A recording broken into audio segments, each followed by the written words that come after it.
Hello everyone, welcome back to the channel. Jeremy here with our very first episode in our Miami Dolphins franchise. I'm really excited about this one, being a Dolphins fan, seeing how we can do, how we can make the team improve. Don't forget to hit that like button and subscribe. Like I said in our live streams yesterday, trying to get to 100 subscribers this weekend. Definitely appreciate your guys' support with that. Been awesome to see the community response, just as people getting excited along with us. In this first episode, just going to take a look at the team, and then I'm going to try to make some trades. Try to make some improvements for the team. See what kind of trades I can pull off. So as we look at the team, of course we got Tua here with Ryan Fitzpatrick. Haven't decided yet if I'm going to start with Fitzpatrick or not, or just have Tua just become the starter right away. Got Jordan Howard and Breida here at running back. Devontae Parker, of course, being our top wide receiver. You got Albert Wilson and Alan Hearns, because the NFL has not updated yet to taking anybody out that has opted out of the season due to COVID. So right now, that's what we have. Offensive line, definitely some young guys with Austin Jackson, Robert Hunt. It does surprise me that Austin Jackson's a normal development. Would have thought he would have been higher than that. But at least been star based off being a first-round pick. So still, O-line is something that Miami has to work on, that we're going to have to upgrade. Going to probably try to get someone in a trade. Defensively, got a lot of guys that just are thrown on there, being thrown into the defensive line, seeing what they can do. Of course, we got Byron Jones and Xavier Howard at cornerback. Definitely could be an awesome tandem for us. Linebackers are looking really good. Secondary's not bad. We got potential with the secondary. Beyond that, you got Sanders, you got Hack. And then our specialists are who you would expect to see in these positions. So, let's see what trades we can do to improve the team.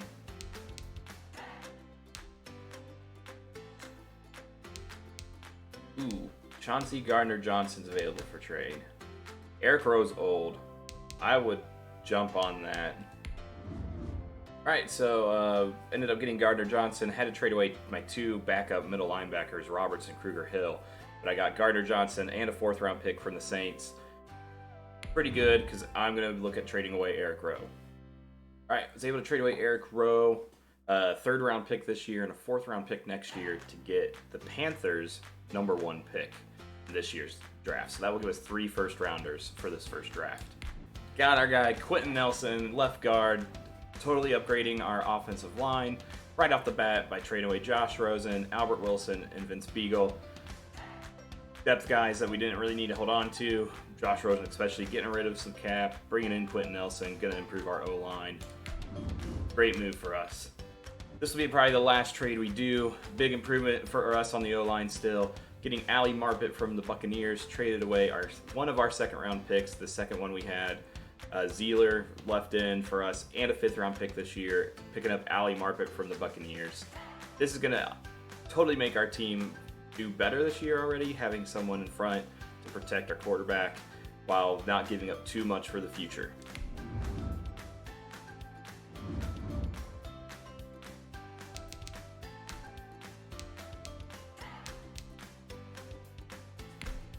Let's take a look at the lineup again, see where we're at now. Going to generate our best lineup.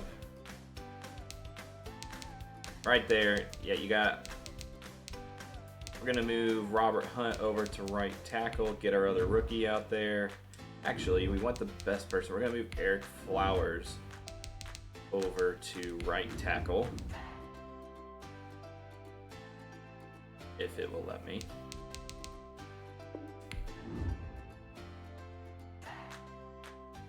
That gives us our best configuration for O-line. You got Austin Jackson on the left, you got Eric Flowers on the right, and then you got Marpet and Nelson in at guard with Karras in at center. Definitely still got some work to do there, but that is a good first step for us with the O-line. And yet, I mean, it shows I was able to get Nelson and Marpet not for that much. So it shows those guys are still people you can get in your franchise pretty easily. I did notice a little bit when I was messing around that I think the trade logic is a little different, but so far I would say maybe they just made it a little bit harder to get people, because I think I had to give just a little bit more to get Nelson and Marpet, but still got them for way less than it actually would take and potentially in real life. But definitely some improvements needed there in the trade logic. With that, let's go ahead. I'm going to simulate through the preseason, get us into the regular season, and we will go from there and see what happens with the Dolphins. Want to jump in and show you this really quick. Apparently, I found my first glitch in franchise. I can't move back over to Tay Hayes. For some reason, I can't go back over there. If you haven't seen, I did post my videos from my live stream yesterday of the glitch in the yard that makes it impossible to play, so definitely check that out if you haven't seen it yet. And share it with EA, because they need to get a fix in there quick. Oh, look, now I can go back over to Tay Hayes. So here we are at week 1 of the regular season, and as you can see, Tua has the same overall now as Fitzpatrick. So with that being the case, Tua is going to be the starter beginning at week 1. Rest of the lineup looks the same. So we're going to simulate ahead to week 8, see if there's anyone worth potentially grabbing off the trade block at that point, and see where we're at. Hey, I wanted to jump back in here. It's week 3. Wanted to give a huge shout out to C4. He is a fellow YouTube streamer that plays Madden on the PC. He already has his 2021 draft class up here. It's a realistic draft class. That's all 7 rounds. Right now he's working on adding his undrafted free agents. Definitely go to his channel. Check him out. He does a lot of good work. Let him know I sent you. Definitely appreciate that. But yeah, huge shout out to C4. Here we are, week 8. We are 4-3, so a pretty good start to the season. We just lost to the Chargers 33-27, so that's unfortunate. But overall, we're looking pretty good. When we take a look at the trade block, Josh Rosen got cut after we traded him away, so not a surprise there. Running back wise, you do have a couple guys here that are pretty good, but I'm not really interested in any of them. Wide receiver, there's nobody there. At tight end, you got Gerald Everett. He'd be a good number 2 for us.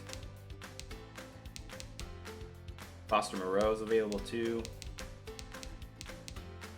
Some good guys, but I don't know if I could actually get Gerald Everett for not something that I need to keep. Offensive line wise,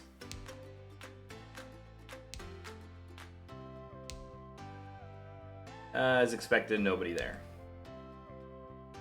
Sam Hubbard is still out there. Randy Gregory. Deion Jordan's a free agent. That was a bust for Miami. Defensive tackle, no one worth trading for. D Ford still being offered at left end. I mean, at this point, being halfway through the season, I would do it if I could get him for cheap. So not going to be possible to get D Ford. For him being on the trade block, they want way more than what you would expect someone to be on the trade block.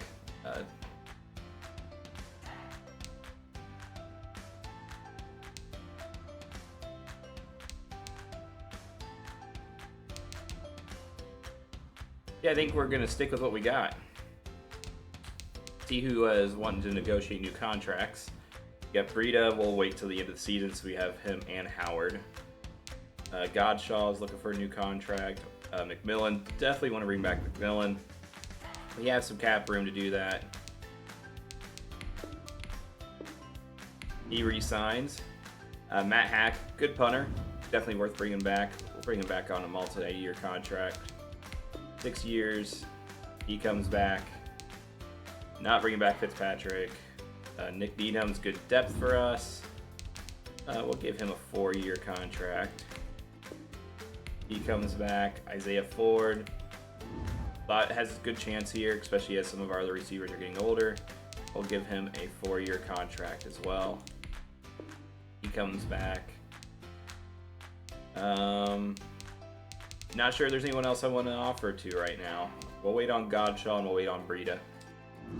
See what happens in the rest of the season for those two. So, speaking of the rest of the season, we're going to jump into the playoffs. I mean, I don't want to jinx myself, but I feel pretty good based off where we're at right now that we have a chance. And here it is, huge turnaround for the Miami Dolphins from last year. They went 9-7, making it to the playoffs as a wild card team. We beat the Bills in the last week. Huge addition, huge win for us to get into the playoffs. Look at the standings. Patriots went 15-1 with Cam Newton having the best record. Crazy. Saints went 15-1 as well. Wow. Ravens made it. Colts made it with Phillip Rivers. Packers, Bears, Panthers. There's your good old Browns again, making it to the playoffs. Madden loves the Browns. Got the Cowboys, Eagles, Dolphins, 49ers, Broncos, and the Chiefs. Chiefs, the Super Bowl winning Chiefs, go 8-8 and just barely make the playoffs. I do want to point one thing out though. You know what's crazy? No ties. There are no ties. That might be a first for me in a while in Madden, not seeing a single tie in simulation. Take a look at the stats for the year, see how Tua did in his rookie year. With 3,500 yards for Tua, 28 touchdowns, 8 interceptions. That is a solid rookie season. I mean, I actually need to look that up of what is the most touchdowns in a rookie year. Baker Mayfield currently has the record with 27 touchdowns. So Tua in his first year breaks the record by the Baker Mayfield set and throws 28 TDs in his first year. That is a great start for us. Sacks allowed, this is big for us, only 35. Still too high, but definitely an improvement over previous seasons for the Miami Dolphins. Rushing, nobody got 1,000 yards combined. Jordan Howard and Breida got 1,000 yards. 7 TDs for Howard, 4 for Breida. Tua getting involved too, got 4 rushing touchdowns. That's awesome to see. Receiving-wise, Gesicki went off again. Oh, I hope this happens in real life. 10 TDs, over 800 yards. Parker with over 800 yards and 5 TDs. Just Tua spread the ball around, got it to the weapons that he needed to. Talking about blocking, only person who allowed double digits was Austin Jackson. Our new guys, Nelson and Marpet, great additions, only allowed 4 sacks apiece. Good job, good for us for the future. Looking at tackles, we had 3 guys in triple digits, McMillan, Howard, and Baker. That's really good. And Godshaw, Van Noy, Agba, and McMillan all got double digits for tackles for loss. When it comes to sacks, nobody got double digits, but Van Noy led led our team with 8. Agba with 7. So definitely could have gotten more pressure. We don't have anybody elite on our D-line, so I can understand. Pick-wise, that's what we like to see. Byron Jones, new addition, 4 interceptions in the first season. Howard with 3.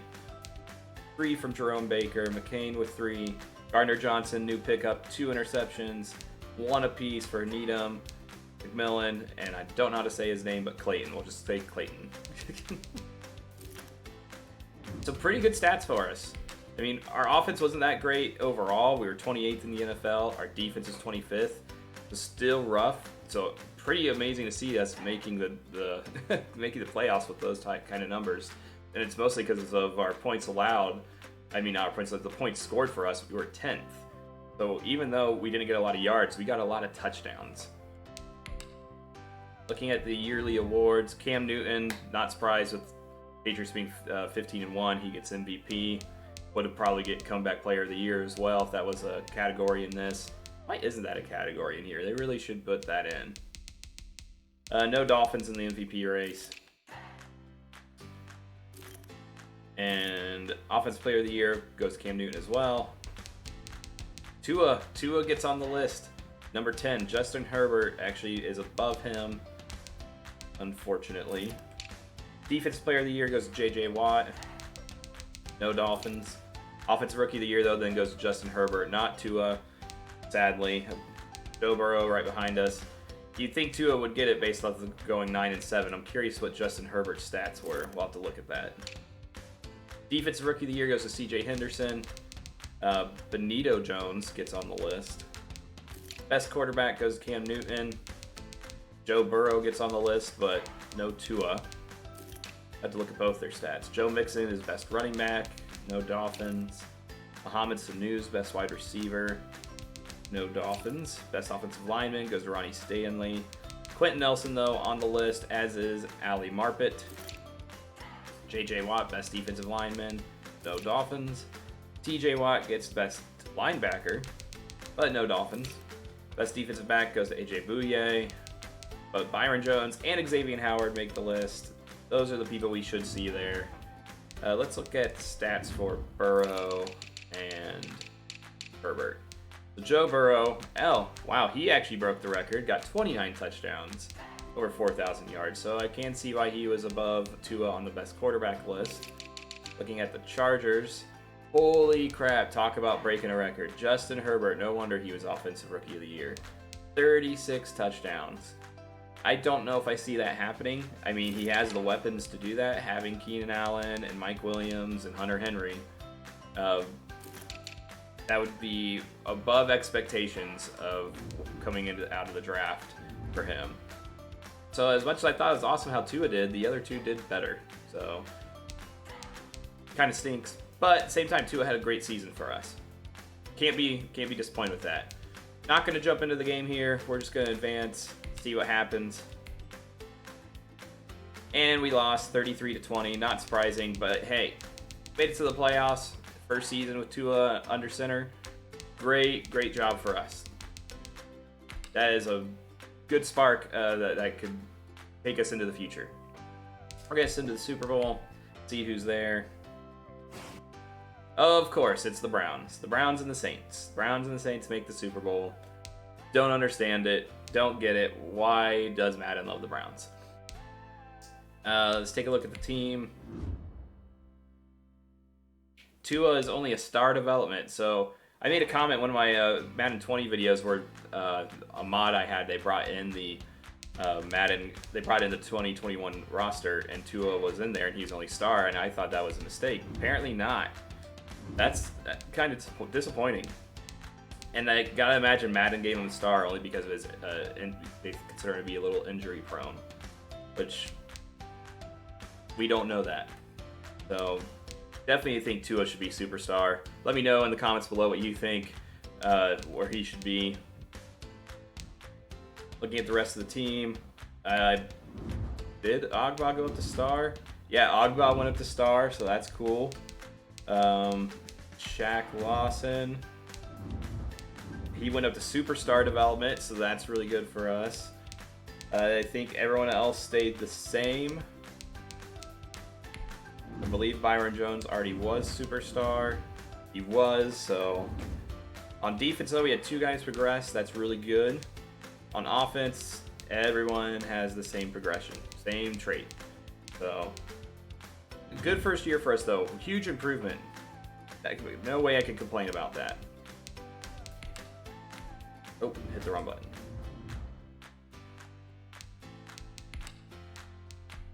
Coach XP. On that. And about to do quarterback. Offensive line.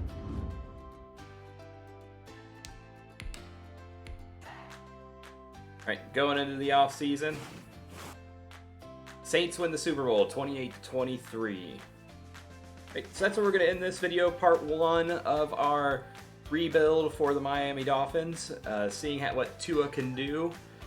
Thanks so much for tuning in. Like I said, we're trying to hit 100 subscribers this weekend. I'm going to have a lot more content coming out on the channel throughout today and tomorrow.